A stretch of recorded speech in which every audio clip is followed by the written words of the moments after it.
President Hakainde Hichilema has thanked China for coming on board to commit and join other creditors in the International Monetary Fund Zambia debt restructuring process. Speaking during the first quarter of 2022 press conference at State House in Lusaka on Monday, Hichilema emphasized that it will be difficult for the government to record sustainable economic development with the current debt levels. He said that to this effect, Zambia has recorded progress with debt restructuring progress, which is targeted at restoring and reviving the country's economy. Hichilema added that contrary to assertions by some sectors of the society that he was ignoring China in the IMF negotiation process, he personally engaged China and was proud to announce that China is now part of the Common Framework Committee. The African Union says there is need for a peaceful solution to the Russia-Ukraine conflict. This comes after a second request for talks by Ukrainian President Volodymyr Zelensky was made, bringing the AU's position on the conflict to question. Dalvaris Nguju is an expert in international relations. There are several variables. The first variable is that the Ukrainian President Zelensky realized that a good part of the African states feel much closer to Russia than to Ukraine, and this is an element that is very important in international forums, especially the United Nations, where there is a strong desire on the part of Ukraine and certain Western countries to isolate Russia. And an important element on which this person should lean on is the African continent. I think this is one of the reasons why President Zelensky is doing everything he can to be able to speak before the African Union. The Ukrainian president has spoken with major Western governments and parliament and continues to seek the African support. The war in his country has now surpassed a 2-month mark. For me, there is no problem to listen to a protagonist in a state crisis, in a state of war. We can listen to the different protagonists, but still, if we look at the timing of the contact between the authorities of the African Union and the protagonist of the crisis, we realize that the president of the African Union, the Senegalese president Macky Sall, has taken his phone and it is he who takes the initiative. He called Vladimir Putin to discuss the crisis with him and did not call President Zelensky. But it was almost a month later when President Zelensky realized that the trend on the African continent is much closer to Russia, and then he takes up his phone, calls Macky Sall, and expresses the will to speak before the African Union. It is not yet known whether President Zelensky's request will be granted by the AU, but if it does, there are questions on him being able to rally the support of neutral countries to his cause.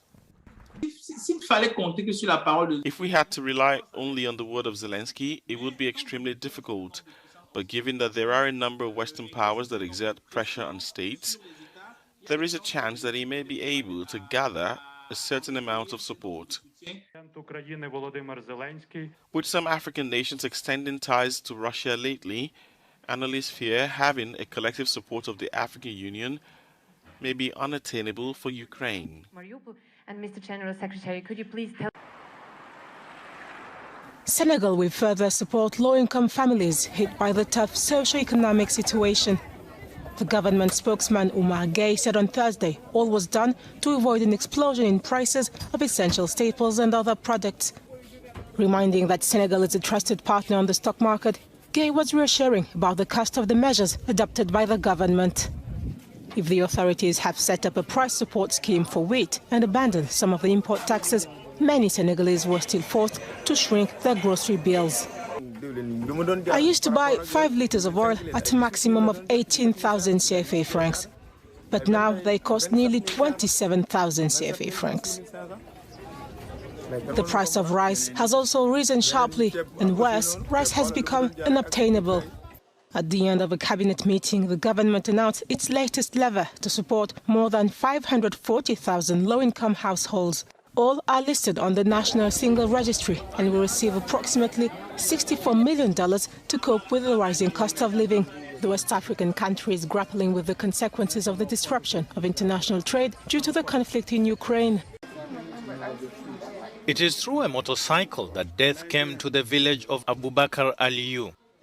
Early April, dozens of gunmen burst in, shooting at random and chasing down residents in central Nigeria.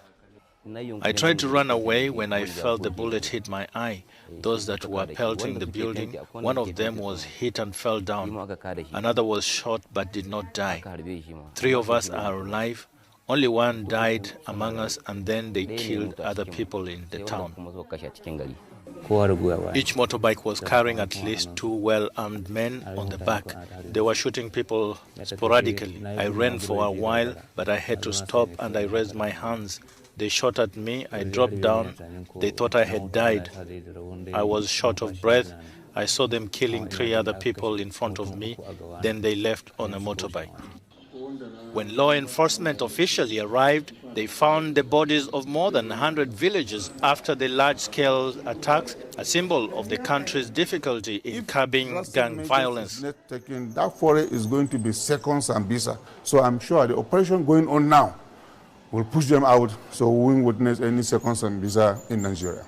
Carried out on April 10th against 4 villages in Plateau State, these attacks are the deadliest this year and are attributed to heavily armed criminal gangs who terrorize central and northwestern Nigeria. All aware that we've been conducting a series of large-scale operations in the northwest, specifically Zamfara State and Katsina State, all under 8th Division Nigerian Army.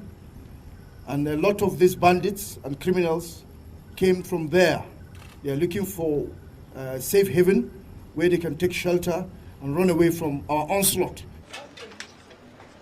The violence has evolved from clashes between herders and farmers over resources into a broader conflict fueled by arms trafficking.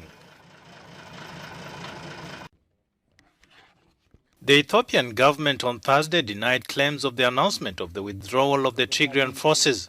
The government asserted that the rebellious forces were still present in the neighboring region of Afar. Speaking to Reuters on Thursday, Afar Police Commissioner Ahmed Harif said the Tigrayan forces were still in the 4 districts bordering Tigray, Konabe, Abala, Bihale, and Magale, and had not moved since Monday. The Tigrayan forces said they were withdrawing so that the humanitarian convoy could enter. Only a trickle of aid has made it into famine-hit Tigray, where more than 90% of the population need food aid since the Ethiopian military withdrew at the end of June. Tigrayan forces have been fighting the central government since November 2020, accusing Prime Minister Abiy Ahmed of wanting to centralize power at the expense of the regions with an effort to regain national power, which he lost when he was appointed in 2018. Equatorial Guinea has said it will prosecute the owner of an oil tanker fraudulently flying the flag of the Central African nation that ran aground on April 16 off Tunisia. Vice President Teodoro Ngema Obiang Monge, in a statement on Thursday, said the country has also requested international collaboration to detect vessels illegally flying the Equatorial Guinea's flag. The Zelo, which left the port of Damietta in Egypt and was heading for Malta, sank in Tunisian waters, where it had taken refuge the day before due to bad weather conditions. The cause of the oil tanker's sinking has not been determined. Tunisian Navy forces evacuated the 7 crew members before the ship sank.